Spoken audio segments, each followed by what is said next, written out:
काफी दिनों से नोट कर रही हूँ, क्या बहुत ज्यादा परेशानी है। इससे क्या परेशानी है आपको? क्या बताऊँ आपको मैं, जवान बेटी के बाप, इसके रिश्ते नहीं आ रहे, इसके लिए बहुत परेशान हूँ।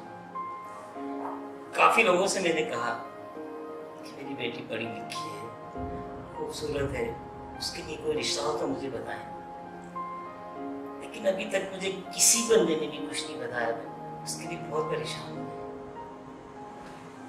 बाबा आप परेशान हो, अल्लाह भी तो करेगा।